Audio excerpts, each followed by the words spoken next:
Okay, guys, I'm just testing my new Kenwood KW-60. It's a tube receiver from the early 1960s. I think it was built from 1959 to 1962. Okay, so you can see it's a beautiful, it's in very good condition. I've changed some of the tubes, as you can see. You see, these are the rectifier tubes on this section, and these are the power tubes on the back. Those are a 6BQ5, and these are JJ's 12AX7. So I have 12AX7s there, and then here too, you see, and then this has a 12AU7s on the front. Yeah, the reason why I put those JJs because the JJs are a dark tube, and this receiver is pretty bright. You know, it's a pretty bright sounding receiver. So with the JJs, I'm able to tame some of that bright harshness on the top. You know, so as you can see, the front glass is cracked. It was cracked on the chipping. You know, oh goodness.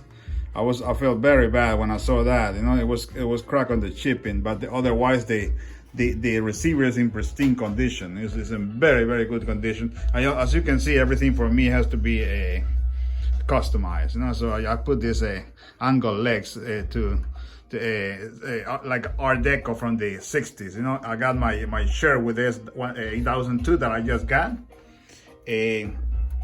So yeah, I just wanted to show you my new receiver. It sounds so you see my speakers were out of phase, you know. So you have a button on the rear of the receiver, and then it was off. I mean, it sounded very, very bright and no bass. So I was able to figure it out, and then I moved that, and it sounds better. You know, it's still a little bright, you know, still a little harsh, you know, but much better than before, you know. But with the JJs on the preamp section, it really helps, you know. It really helps. It tames some of that harshness, you know. So what can I say? Yeah, it sounds very good. The mid range is very good, and the bass is kind of thin. I ordered some new power tubes to see if that helps, you know. It sounds pretty thin. The mid range is beautiful. It's a little harsh, a little bass, you know. So it doesn't have the same level of sound like my Sherwood S8000. You know, this thing sounds very good, guys. This thing sounds amazing. You know, this one is and it has three pairs of Mueller's 12AX7s, you know, from the 60. So I'm very pleased with that, you know. Okay, so let me give you a little sound of this receiver.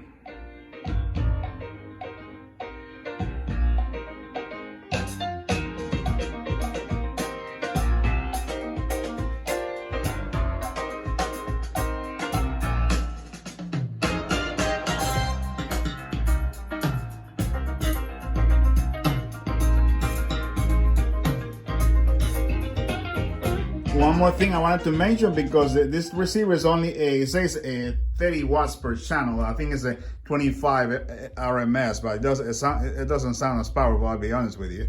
But I mean, you want to use efficient speakers like this Boston Acoustics are 8-ohm speakers, and at 92 decibels per watt, you know. So these are very efficient speakers, you know. So you want to make sure you use efficient speakers with this, okay, because you don't have too much power.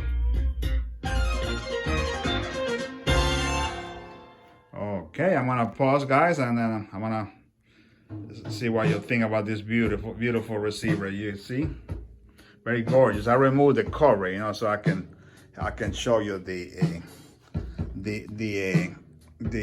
inside of the receiver, you know. And this is my Sherwood, you see.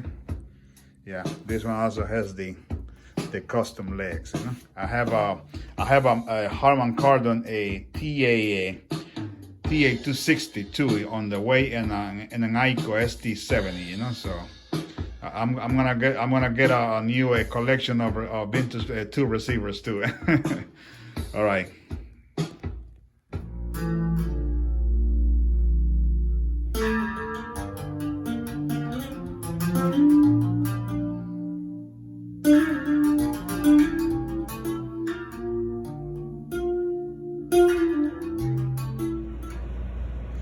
Okay, so I'm just checking out the capacitors I have to change on this Kenwood KW-60. It's a 202 receiver, you know, from the 1960s, early 60s, you know. So as you can see, everything was built pretty much. This is handmade. This is not what you see. I mean, everything's from point A to point B. There are no boards over here. It's just a completely handmade beauty, you know. And I counted the capacitors I have to change, you know.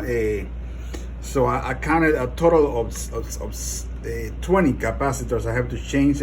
One on the other side and 19 on this side, you know. So I don't really know what is this right here. If somebody can give me some information. This is a capacitor, but it doesn't. It just says electrolytic, but I mean it doesn't say the specifications, you know, of it. Something else. Let me see. Oh yeah, this right here. I think this is a capacitor too. If you can give me some information about it too, what I have to do to change that too. I would like to do a complete recap, you know. And then I see some of these orange caps right here. I would like to know what are those too, you know. This orange cap right here. I have 1, 2, 3, 4, and then 5, 6, 7, 8. You know, 8 of them. You know, at the bottom. So it look like it won't be too hard to change them too. So if you guys can give me an idea about what I have to do to change them, and what are they? You know, what kind of how you call this? What do you call these caps? You know. I think these are electrolytics, you know. You can correct me if I'm wrong, okay? I think these are electrolytics, you know, axial. They're axial caps, you know, a bunch of them. You see, as you can see, a bunch of axial caps, you know. But it looks pretty clean down here, you know. It looks very nice, but it still has the old caps. It works really well, you know. But I have a channel imbalance. The left channel is low.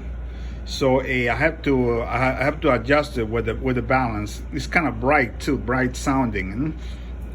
So I have to go to a little bit below a neutral on the treble. You know, that's what I like about how you say tone control amplifiers, because you can control the tone of you. If you have too much bass or too much treble, you can adjust it a little bit, or if you don't have enough bass or treble, you can also adjust it. So that's what I like about it, you see. So okay, so I just want to show you the bottom of my Kenwood KW-60. Beautiful sounding. I mean, the mid-range and the high frequency, it sounds very, very good, and the imaging is amazing, beautiful sounding, you know. It's just the lack of bass I don't like. I know it's not very powerful. It's rated at 30 watts per channel, but I don't know about RMS, you know. I think it's less than that RMS. I think it would be like maybe like 20, you know, 20, 22, something like that. That's the most. I don't think it's as powerful as my Sherwood right here, Sherwood S800. This thing sounds beautiful, you see. Now this thing really sounds beautiful. It's completely. There's no. I mean, everything works in it. You know, it sounds really, really good. I'm not even gonna touch it, you know, because it sounds so good. I don't want to ruin it. Okay, guys. So I just wanted to show you this.